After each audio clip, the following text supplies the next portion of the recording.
BEd second semester के छात्र ध्यान दें। आपके चौथे प्रश्न पत्र पर्यावरण शिक्षा में कल हमारी आपकी चर्चा पर्यावरण जागरूकता और संरक्षण प्रबंधन पर हो चुकी है। आज आपको हम नया चैप्टर पढ़ाएंगे। उस चैप्टर का नाम है पर्यावरणीय शिक्षा, जिसमें आपको इसकी अवधारणा पढ़नी है, आवश्यकता पढ़नी है और उद्देश्य पढ़ना है। यानी इस चैप्टर में आपको पर्यावरण और शिक्षा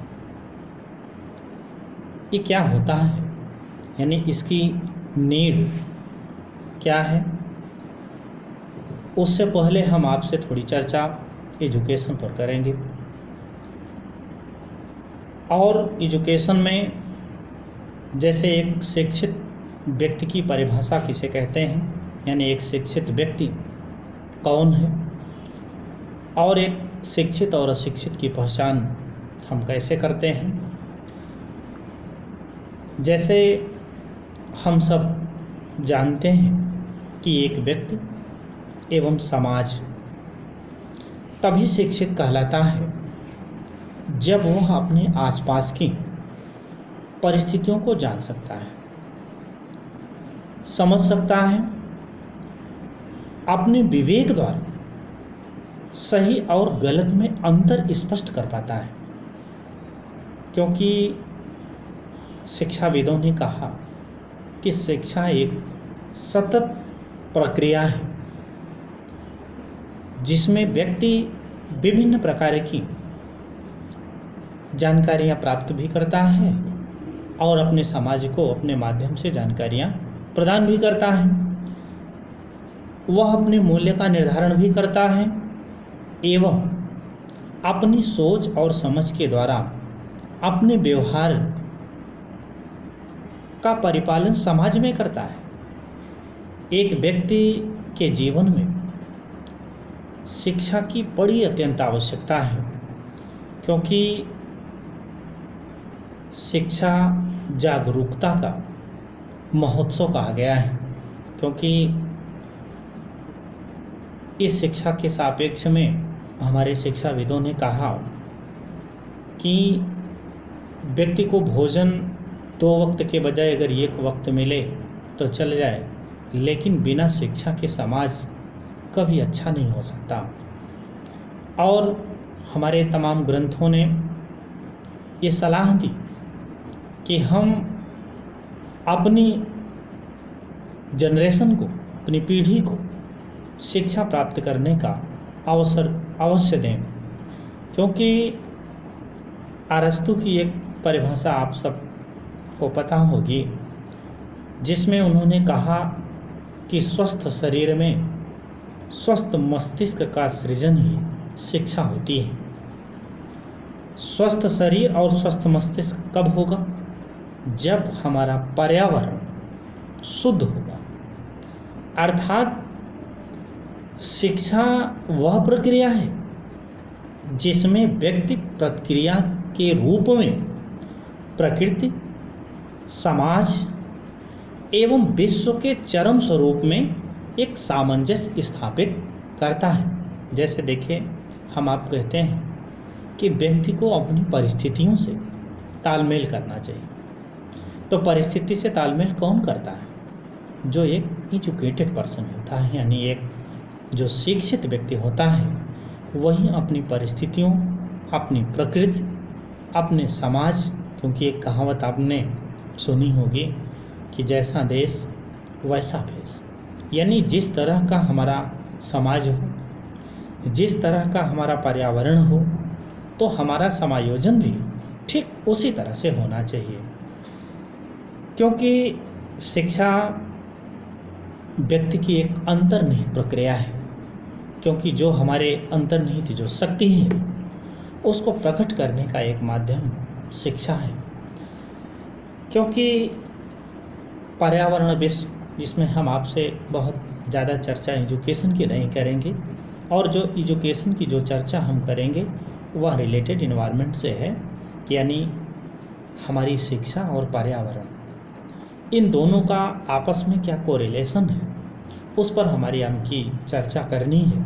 क्योंकि हम आपको बहुत बृहद इसने नहीं इसमें ले चलना चाहते, क्योंकि जिस तरह से आपका सिलेबस है उसी अनुसार आपको हम व्याख्यान देने की कोशिश करते हैं। जैसे पर्यावरण विश्व का संपूर्ण पक्ष प्रस्तुत करता है, तो पर्यावरण विश्व का संपूर्ण पक्ष क्या होता है? जैसे वायु है, जल है, भूमि है, प्रकाश है, तापमान है, जलवायु है, वनस्पति है, पशु है, मानव है, इत्यादि। ये सब क्या है? ये विश्व का यानी पर्यावरण विश्व का एक संपूर्ण पक्ष प्रदर्शित करते हैं।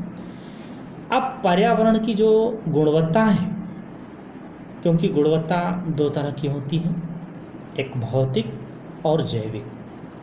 अब इन दोनों पक्षों में शुद्धता और मौलिकता शिक्षा पर निर्भर करती है, क्योंकि भौतिक या जैविक पक्ष में मनुष्य के चाहे सामाजिक आप देख लें, चाहे सांस्कृतिक आप देख लें, चाहे राजनैतिक आप देख लें, चाहे आर्थिक विकास को आप देख लें, ये सब प्रभावित करते हैं किसमें? इन्वायरमेंट को, यानी पर्यावरण को।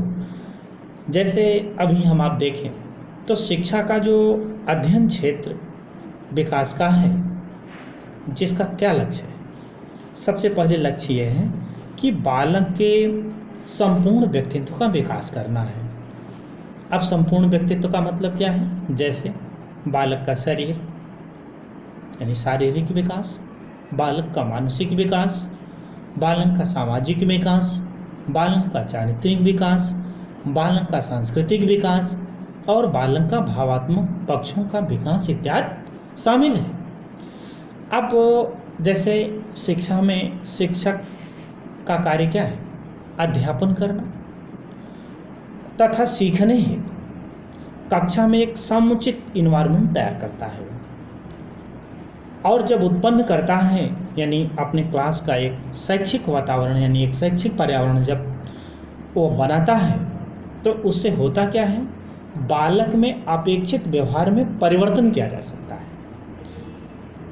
जब बालक महाविद्यालय या विद्यालय की प्रकृति, सामाजिक, सांस्कृतिक एवं भावात्मक परिस्थितियों के अनुसार अनुभव प्राप्त करता है, जिससे वह बालक देखकर स्वयं आचरण करके उस इन्वायरमेंट में लोगों के साथ सामंजस्य बना करके वह अपने आप में एक वांछित परिवर्तन कर लेता है।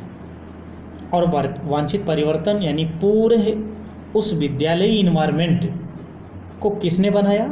शिक्षक, शिक्षार्थी और वहाँ का पूरा इन्वायरमेंट। जैसे अभी आप देखें, जैसा अभी हम आप सभी जानते हैं कि शिक्षक कक्षा में क्या पढ़ाता है?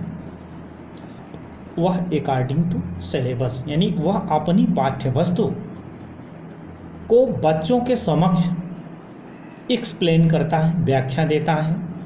और जब व्याख्या देता है तो बोल करके, कुछ इशारों के द्वारा, कुछ ब्लैक बोर्डिंग के द्वारा, कुछ चार्ट के माध्यम से, कुछ उदाहरण के माध्यम से, यानी विभिन्न आयामों से वह एक पर्यावरण का निर्माण करता है। और जिससे होता क्या है? उससे विद्यार्थियों में एक उस क्लाइमेट यानी उस इन्वायरमेंट में उस बच्चों में परिवर्तन हो जाता है। अब विद्यार्थी को एक स्वच्छ एवं उत्तम प्राकृतिक वातावरण मिल सके, इसके लिए महाविद्यालयों या विद्यालयों की जो स्थापना है, ये शहर के कोलाहल एवं भीड़ भाड़ इलाकों से बहुत दूर होती है। इसीलिए आप सभी लोगों को पता होना चाहिए कि जब हमके वैदिक काल था, तो जो हमारी शिक्षालय व्यवस्था थी, जिनको गुरुकुल कहते हैं, तो गुरुकुल शहर में नहीं थे, गांव में नहीं थे, बल्कि गुरुकुल जंगलों में हुआ करते थे। जंगलों में इसीलिए हुआ करते थे कि बच्चे जब अध्ययन करें और गुरु जब अध्यापन कराएं तो किसी भी तरह का कोई शोरगुल बच्चों के पठन पाठन में असुविधा न उत्पन्न हो। और दूसरी चीज़, वही बच्चे 100% प्रकृति पर आश्रित होकर के वह अपने को उस प्रकृति के इन्वायरमेंट में यानी वातावरण में अपने को समायोजित करते थे।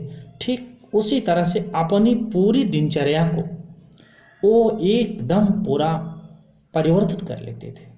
जैसे गुरुकुल में गुरु का आदेश था कि ब्रह्म मुहूर्त में उठना है, तो ब्रह्म मुहूर्त में उठना विद्यार्थी का नैतिक दायित्व बन जाता था। और यहाँ तक कि वैदिक काल में विद्यार्थी को इन्वायरमेंट बनाने के लिए, यानी मैं आपको पर्यावरण की बात कर रहा हूँ, पर्यावरण को डेवलप करने के लिए गुरु जी ने अपने विद्यार्थियों से भिक्षाटन कराते थे। भिक्षाटन क्यों कराते थे? उसके पीछे शिक्षा भी थी और प्रकृति के साथ उनको एक सामंजस्य भी स्थापित करना था। भिक्षा उतनी ही लानी थी जितने से 2 वक्त का भोजन बन जाए, यानी अनावश्यक संग्रह नहीं करना है। और जब आप भिक्षाटन के लिए यानी ब्रह्मचारी जब गांव में जाता था तो सिर नीचे करके जाता था।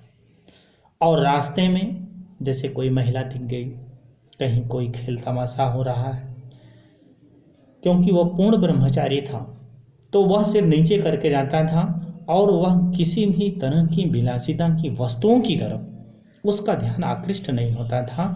और किसी के दरवाजे पर जब वो खड़ा होता था तो वह 5 मिनट, मान लीजिए दरवाजे पे खड़ा है और 5 मिनट में यदि भिक्षा मिल गई तो ठीक है, नहीं तो फिर किसी दूसरे दरवाजे पर चला जाएगा। लेकिन वहाँ भी वो सिर्फ नीचे किए रहेगा, वो इधर उधर नहीं देखेगा। वो इसलिए नहीं देखेगा ताकि उसके ध्यान सिर्फ इतना है कि हमको भिक्षा मिल जाए और भिक्षा लेकर के हम जाएं, जिससे हमारा भोजन बन करके तैयारी। विद्यार्थी को क्या बनाते थे गुरुजी? स्वावलंबी बनाते थे और प्रकृति के अनुसार बनाते थे। आज के तो विद्यार्थी बहुत अच्छे बेड पर सोते हैं, बहुत सारी सुख सुविधाएं हैं, लेकिन उस समय कुछ नहीं था। ज़मीन पर सोना है, ज़मीन पर पढ़ना था, क्योंकि ना आपके पास पेन थी, ना आपके पास पुस्तकें थी और ना ही आपके पास कागज़ था। यानी पूरी शिक्षा मौखिक थी। गुरुजी ने जो पढ़ा दिया उसको कंठस्थ करना, उसको याद करना, वो आपका नैतिक दायित्व था। क्योंकि आज तो आपको पढ़ाया जा रहा है, आप ध्यान नहीं देंगे, क्योंकि आप में एक भाव है कि चलिए हम पुस्तक से पढ़ लेंगे, सीरीज से पढ़ लेंगे, यानी तमाम आपके पास विकल्प। लेकिन पहले ऐसा कोई विकल्प नहीं था। और जब विकल्प नहीं था तो निश्चित रूप से हमारा आपका जो ध्यान था सिर्फ गुरु के व्याख्यान पर ही डिपेंड था। जैसा हम आप जानते हैं, बालक के व्यक्तित्व के विकास में गुरु जी क्या करते थे? पर्यावरण और वंशानुक्रम दोनों की भूमिका समान है। एक शिक्षक यानी एक गुरु बालक के वंशानुक्रम में कोई सुधार नहीं कर सकता। कि कर सकता है? कभी नहीं कर सकता।